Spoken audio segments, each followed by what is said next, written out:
Thank you for joining me. It's Brian Gubernick, and welcome to the No Days Off podcast, where we believe that every single day brings a new opportunity to get better. Let's get into it. Today, I want to talk about happiness.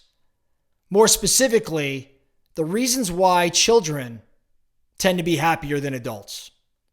So I was recently having a conversation with a friend of mine, a guy I've known a long time, and he made this subtle comment that many of us have probably used before. He said to me something along the lines of, man, those were really the days. He was referring to when we were kids. He said, those were the days. And that phrase, it's one that adults find themselves saying all of the time, or oftentimes, when they see that, being a kid was a heck of a lot of fun.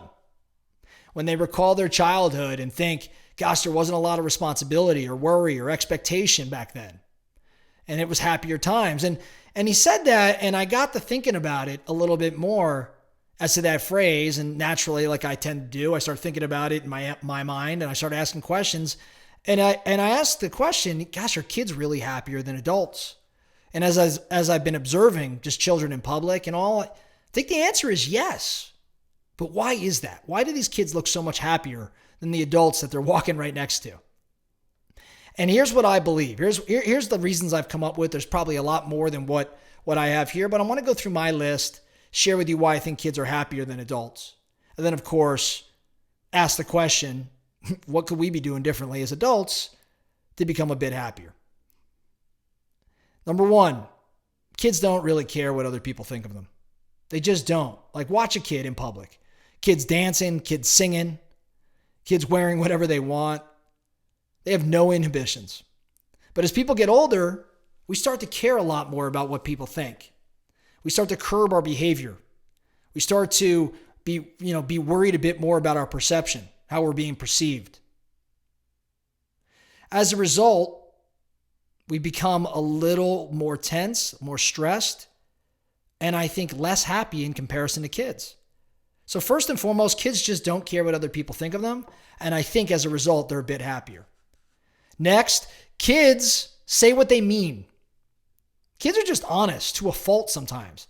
They'll tell you if they don't like your shoes. They'll tell you if the story you're giving them is boring. They'll tell you if the food they're eating, they just don't like. It's not good, regardless of who made it and how much effort went into it. Kids just say what they mean.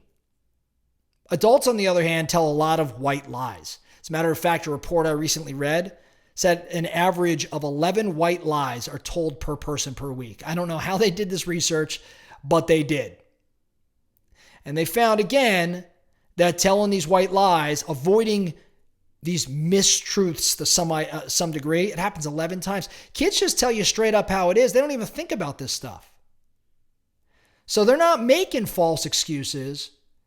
They're not dancing. They're not laughing off uncomfortable conversations or just trying to change the subject. No, that's what adults are doing. Kids, they just are straight honest. And as a result, I think they have less worry.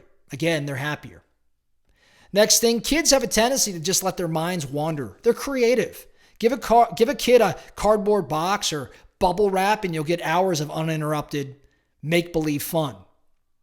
They let their imaginations run wild. They have true creativity. Now, as adults, we could do the same if we had the time, if we allowed ourselves to let our minds wander.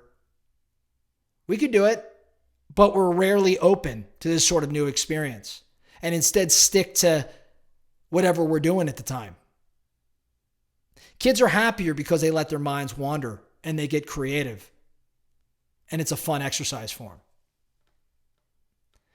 Kids don't hold grudges. This is one we've talked about in a previous episode. Kids don't hold grudges. I mean, you've seen a kid get in an argument or a fight with one of their peers, and literally 3 minutes later, they're back playing together, holding hands. Adults, on the other hand, they get in an argument, and that could be the end of their relationship for eternity.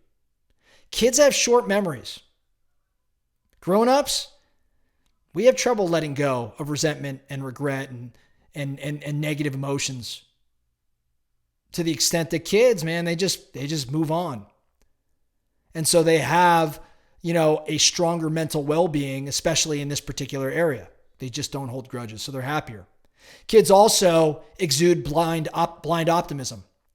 Like, kids literally are born with limitless potential. And most kids tend to be pretty fearless, and they're unbothered by external restrictions. Adults, on the other hand, we lose that blind optimism. We become weathered. We experience things that jade, our future perspective. And as a result, we've got to work on positive thinking. We got to work on affirmations. We got to work on our mindset. And these are all great things, but it's not blind optimism at that point. Kids have blind optimism. They exude it, and it makes them happier. Last thing that comes to mind for me, and again, there's a lot more than this, but last thing that comes to mind for me, kids are always seeking out new experiences. They don't worry about coloring in between the lines. They're eager to play new games. They're eager to meet new people and have new conversations. They try things out. Even if they perceive there's risk, they just go for it. Kids seek new experiences. And this character trait probably drops by half as we get into adulthood. So adults, on the other hand, we get comfortable. We even get complacent. But research will show that how much a person values new experiences is a crucial predictor of well-being. So in other words, your well-being is dependent on experiencing new things. Kids do it all day long. Adults stop. As a result, one can make an argument that kids are happier. Now, there are lots of other reasons than what I just shared. But clearly not caring what people think about you, being more creative and letting your mind wander, saying what you mean, letting go of grudges, not even holding them, not even being able to define them, having blind optimism, and having new experiences, these things lead to happiness. You can't argue that. And I really think that kids exude a lot more experience a lot more happiness, exude a lot more happiness than adults. And so it begs the question, the focusing question of the list I went through, or maybe some other things, like, where are you at with respect to those characteristics? How have you evolved and changed since you were a kid? How has this impacted your happiness? And most importantly, what do you need to change starting today to become a kid again, at least in some regard? And as a result, become a bit happier than you were yesterday. That's all we have for today. No Days Off podcast. Thank you so much for listening. And remember, every single day brings a new opportunity to get better. So let's get after it.